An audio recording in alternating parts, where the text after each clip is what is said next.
నమస్తే, నేను మీ సుగుణ నాయుడు.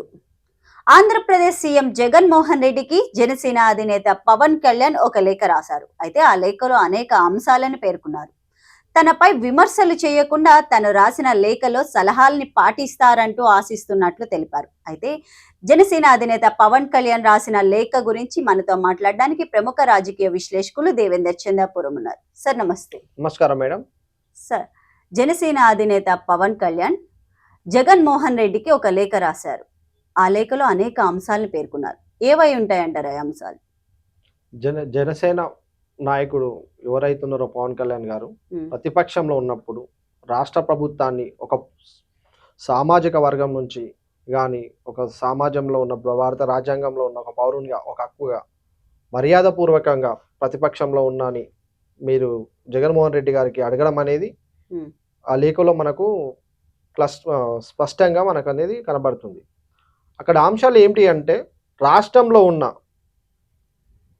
రాష్ట్రంకి సంబంధించిన వనరులు కానీ, రాష్ట్రంలో కుల సంఘాలకు సంబంధించిన రెచ్చగొట్టేటి కానీ, రాష్ట్రంలో ఉన్న జనాభా లెక్కలు కానీ, రాష్ట్రంలో ఉన్నటువంటి ప్రభుత్వానికి సంబంధించిన ఆస్తులకు సంబంధించిన కానీ దుర్వినియోగం చేసినవి అనేది అవి ఎక్కడ వెళ్ళాయని రాష్ట్ర ప్రజలకు చెప్పాలి అని ఒక అంశంలో మనకు నీట్గా తెలుస్తుంది. ఎగ్జాంపుల్ ఇప్పుడు జనగణ అంటే జనాభా లెక్కలు అంశంలో జనగణ అంటే జనాలకు సంబంధించిన గణ అంటే మ్యాథ్స్లో మనకు అంకెలు, జనాలకు సంబంధించిన డాటా ఇక్కడ వెళ్ళింది. అంటే ఇంతకుముందు ప్రభుత్వం 2012లో డాటా అనేది సేకరించిన ప్రభుత్వము మళ్ళీ ఇప్పటి వరకు అనేది రియాల్యుయేషన్ అనేది చేయలేదు. అంటే డాటా అనేది సేకరించలేదు ప్రభుత్వం. చేద్దామనుకున్న టైంలో కరోనా అనేది వచ్చింది మనకు 21లో, మనకు 21-20లో కరోనా ఉంది. మళ్ళీ చేయలే. మాది గవర్నమెంట్ చేయాల్సిన పని ఏదైతుందో వాలంటీర్లను పెట్టి నువ్వు ఆ డాటా ఎక్కడ ఏం చేసావు అనేది పవన్ కళ్యాణ్ గారు ఒక పాయింట్ అనేది మనకు రాష్ట్ర ప్రభుత్వంకి ప్రతిపక్షం నుంచి ఒక పౌరునిగా అడగమనేది మనకు నీట్గా అక్కడ అర్థమవుతుంది. ఇంకోటి వనరులు, రాష్ట్రానికి సంబంధించిన పెట్టుబడులు కానీ, రాష్ట్రానికి సంబంధించిన ఇతర సంస్థలకు సంబంధించినవి కానీ, రాష్ట్రంకి వచ్చిన ఫండ్ ఏదైతున్నదో దాన్ని దుర్వినియోగం చేసినవు, రాష్ట్ర ప్రజల కోసం తీసుకున్న ఏదైతున్నదో బడ్జెట్ సంబంధించింది నీ సొంత ప్రయోజనాలకు వాడుకున్నావు, అది ఇక్కడ వెళ్ళింది ఒకటి. ఇంకోటి నిరుద్యోగ వృద్ధి, గవర్నమెంట్కి సంబంధించింది స్టేట్ అంటే గవర్నమెంట్ జాబ్స్ నిరుద్యోగులకు ఇప్పటివరకు నువ్వు నోటిఫికేషన్ అనేటిది ఏమి చేయలేవు. దానిపైన కూడా అంశాల్లో మాట్లాడమని. ఇలాంటి ఎన్నికల సమయంలో ఇంకో పాయింట్, ఎన్నికల టైంలో బీహార్లో జరిగినటువంటి కుల సంఘర్షణ, కుల సంబంధించిన రెచ్చగొట్టడాలు కానీ, ఎన్నికల మేనిఫెస్టో ముందు వచ్చే సమరంలో ఇలాంటి చేయడం అనేది సుప్రీంకోర్టు బీహార్లో స్టే, ప్రతిపక్షంలో ఉన్న నాయకులు ఇట్లా రెచ్చగొట్టి అక్కడ ఉన్న గవర్నమెంట్ రెచ్చగొట్టినప్పుడు స్టే అనేది వేయడం అనేది చూసినాం. అది ఇక్కడ మళ్ళీ రిపీట్ ఎందుకు, సేమ్ అదే క్వశ్చన్ మళ్ళీ ఇక్కడ గవర్నమెంట్ ఎందుకు అదే దానిపైన కుల సంఘాల నాయకులను రెచ్చగొట్టి చిల్లర రాజకీయం చేయడం ఎందుకు అనేది జగన్మోహన్ రెడ్డి గారికి మర్యాదపూర్వకంగా అందులో అడగడం అనేది చూసినాం మనం. ఇంకోటి వాలంటీర్లని నీ సొంత ప్రయోజనాలకి డాటాని సేకరించి అది గవర్నమెంట్ చేయాల్సిన పని అది ఎక్కడ వెళ్ళింది డాటా అనేది రాష్ట్ర ప్రభుత్వాన్ని ప్రతిపక్షంలో ఉన్న నాయకునిగా అడగడం అనేది చూస్తున్నాం. ఇలాంటి వివిధ అంశాలపైన జగన్మోహన్ రెడ్డి గారికి మర్యాదపూర్వకంగా చాలా అంశాలపైన మాట్లాడడం అనేది లేఖలో మనకు అనిపిస్తుంది. అయితే సార్, పవన్ కళ్యాణ్ 12 అంశాలను రాశారు. అయితే ఈ 12 అంశాలకి జగన్మోహన్ రెడ్డి సమాధానం ఇస్తారంటారా?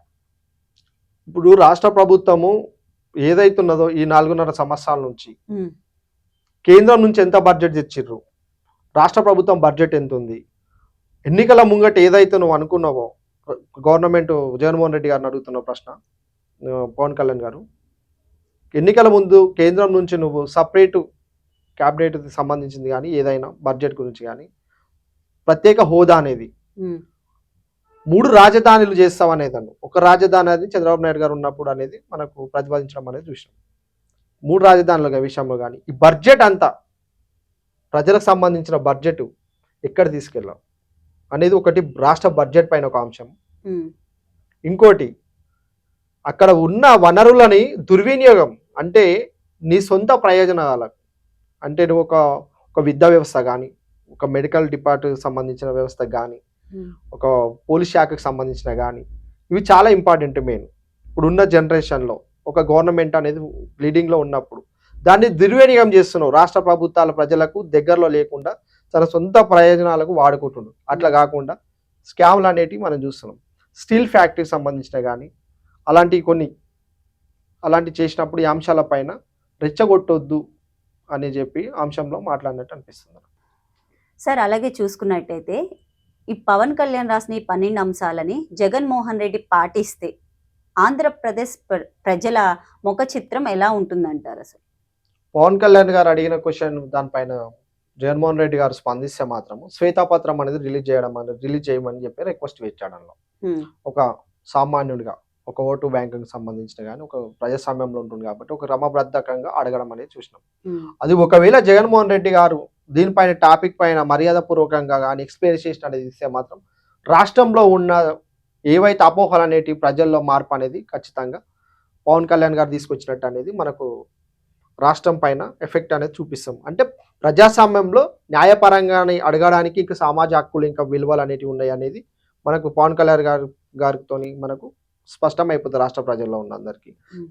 దానివల్ల ఏమైతే అంటే అపోజిషన్లో ఉన్న పార్టీ ఏదైనా ఒక సామాన్యుడు అడిగేటట్టు ఉంటుంది అనేది ప్రజాస్వామ్యంలో ఎవరికైనా హక్కు ఉంటుంది. ఓటు వేయడమే కాదు, ఓటును వేసినాక వినియోగించుకొని దాన్ని దుర్వినియోగం చేసిన రాష్ట్రం సంబంధించిన నాయకులు ఎవరైనా ఉన్నప్పుడు ఒక ఓటర్ అడిగే హక్కు ఉంటుంది అనేది ఈ లేఖలో స్పష్టంగా రాష్ట్రంలో ఉన్న ప్రతి ఒక్క పౌరులకి హక్కు ఉంటుంది అనేది పవన్ కళ్యాణ్ గారి నుంచి ఒక సందేశం అనేది, ఒక మంచి సందేశం అనేది ఇప్పుడున్న యంగ్ జనరేషన్ వాళ్ళకు చాలా ఇంపార్టెంట్ మెసేజ్ ఇచ్చినట్టని నాకు స్పష్టంగా అర్థమవుతుంది. సో చూసారు కదా, మరొక రాజకీయ అంశంతో మళ్ళీ కలుద్దాం. నమస్తే. నమస్తే.